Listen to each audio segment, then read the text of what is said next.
नमस्ते एवरीवन, स्वागत है आपका। मैं हूं अंकुश मौर्य और आज हम बात करने वाले हैं भारत और बांग्लादेश के बीच जो सीमा विवाद है। और आपने देखा होगा बहुत सारे रोहिंग्या और बहुत सारे जो बांग्लादेशी हैं वो इंडिया में आके लीगली रहते हैं। तो इन्हीं के बारे में हम बात करने वाले हैं, कैसे भारत इन सभी को बाहर भेजेगा और क्या क्या इसमें कमियां आएंगी, कैसे भारत इन सभी को बाहर भेजेगा, कितना मुश्किल रहने वाला है ये।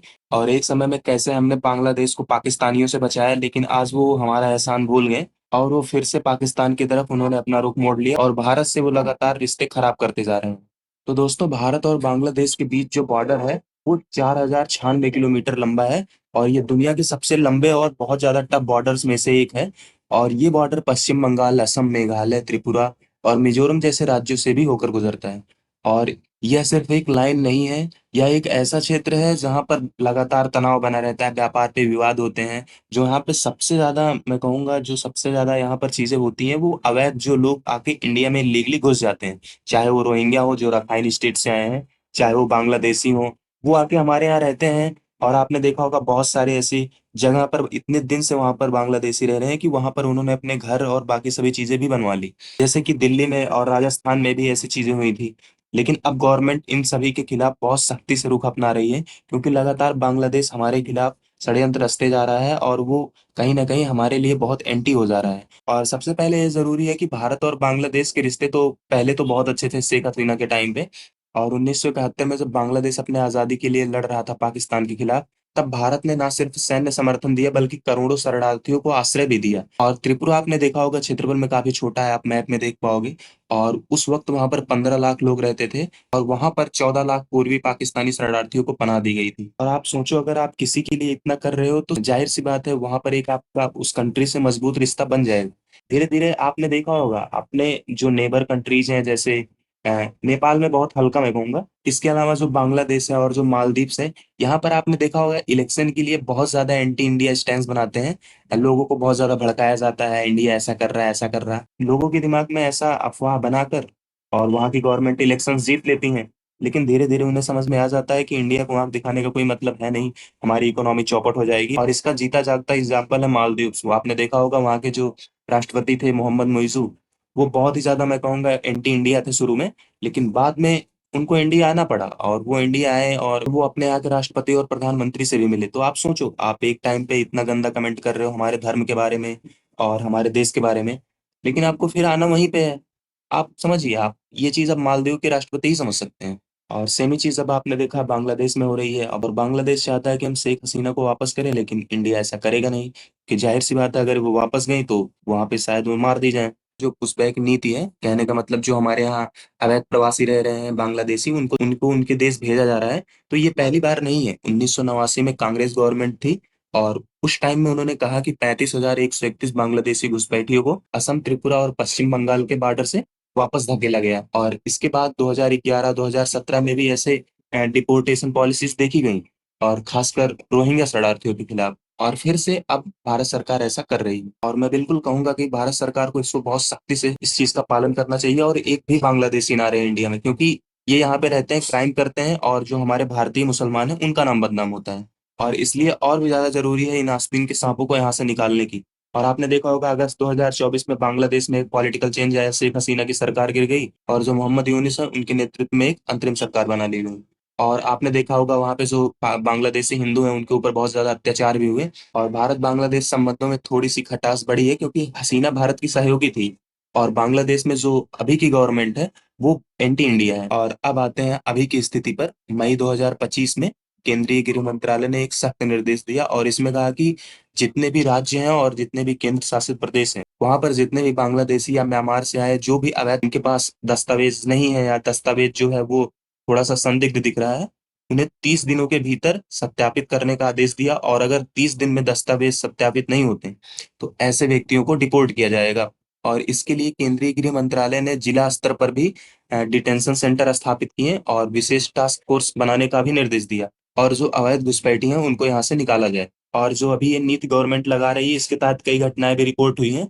4 मई 2025 को दो एयर इंडिया प्लेन जो हैं वो 300 अनडॉक्यूमेंटेड प्रवासी जो थे, उसमें 200 महिलाएं थी, बच्चे भी थे, तो इनको गुजरात से त्रिपुरा के अगरतला ले गया। अगरतला त्रिपुरा की राजधानी है। और वहां से उन्हें लैंड बॉर्डर के जरिए बांग्लादेश भेज दिया गया। इसके अलावा सेम ये चीज 10 मई को भी हुई और अब हम बात करते हैं जो रोहिंग्या शरणार्थी हैं उनके बारे में। रोहिंग्या एक मुस्लिम माइनॉरिटी ग्रुप है जो म्यांमार के रखाइन स्टेट से बिलोंग करता है। आप यहाँ मैप में देख पाओगे, आपने देखा होगा म्यांमार में तख्ता पलट हो गया था, और उसके बाद से वहां पर जो जुंटा है, जुंटा वहां की जो बेसिकली आर्मी की सरकार है उसको कहते हैं। उसके बाद से 7 लाख से ज्यादा जो रोहिंग्या थे वो बांग्लादेश में आके बस गए, और अकेले 2024 में लगभग 70,000 रोहिंग्या बांग्लादेश आए थे। और अब हम बात करते हैं एक नई कंट्रोवर्सी की, जिसमें बांग्लादेश ने ग्रेटर बांग्लादेश का मैप बनाया है। आप सोचो, अभी कुछ है नहीं है इनके पास, ना इंडिया से लड़ने भर की क्षमता है ना कुछ है। ये कभी जाके चिकन नेक पर कब्जा करते हैं, ये कभी ग्रेटर बांग्लादेश का मैप बनाते हैं। मैं सही बताऊं तो अगर कोई तानाशाह हो तो मुझे लगता है इनको 1-2 दिन में निपटा के पूरा कब्जा कर लेगा। और ये जो मैप है ना, ये मैं कहूंगा एक टर्की बेस्ड एनजीओ है, वो यहाँ पर ज्यादा कर रहे हैं, क्योंकि उन्हें पता है अभी के लिए अगर वहां पर हम 20 बो देंगे बांग्लादेश में, तो कल ये इंडिया के ऊपर जरूर अपना, या वहाँ के जो लोग हैं इनकी सोच जरूर बदलेगी कि हम भैया सच में हमारा ग्रेटर बांग्लादेश बने या ऐसा बने।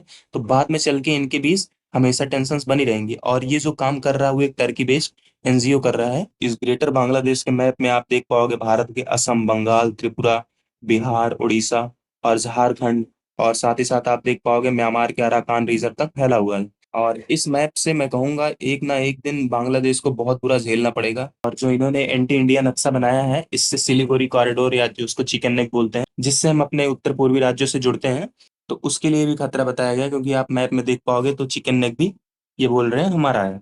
और मैं कहूंगा इनकी इस सोच को कुचलना बहुत ही ज्यादा जरूरी है, और जो बांग्लादेश एनजीओ है उसके ऊपर भी कार्रवाई करना बहुत ही ज्यादा जरूरी है। वो इसलिए है क्योंकि अगर इनके दिमाग में एक बार भी 20 बो दिया गया कि ये इतना एरिया हमारा है, तो आने वाले 30, 40 या 50 साल से या अगली पीढ़ी में जो है वो इंडिया को बहुत ही ज्यादा झेलना पड़ेगा। और लगातार मैं कहूंगा पूरब हमेशा अस्थिर रहेगा।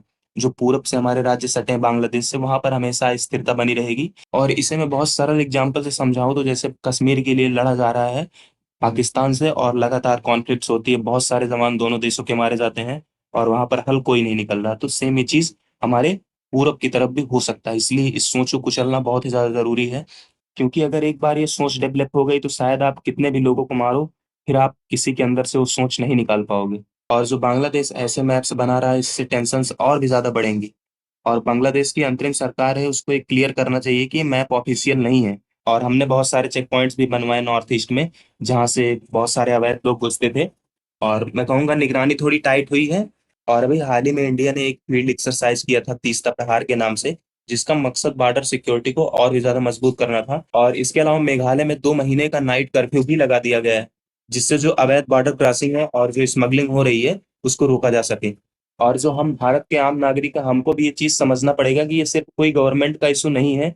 इसका फर्क हम पे आप पर भी पड़ने लगेगा, क्योंकि जब वो जो अवैध लोग हैं जब वो हमारे यहाँ रहेंगे, हमारी जमीनों पर कब्जा करेंगे, तो बिल्कुल मैं कहूंगा उसका टेंशन हमारे ऊपर भी पड़ेगा, और खाएंगे हमारे देश का और गाना गाएंगे पाकिस्तान का।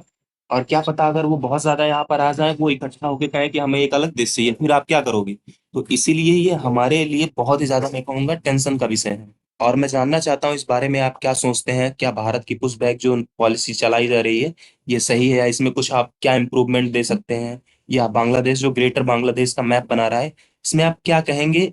आप हमें कमेंट सेक्शन में बता सकते हैं। मैं आपका बिल्कुल ओपिनियन जानना चाहूंगा, आप इस बारे में क्या सोचते हैं। और मुझे लगता है कि यहाँ पर ये वीडियो पूरी हुई। हमें सुनने के लिए आपका शुक्रिया। जय हिंद, मिलते हैं अगली वीडियो में।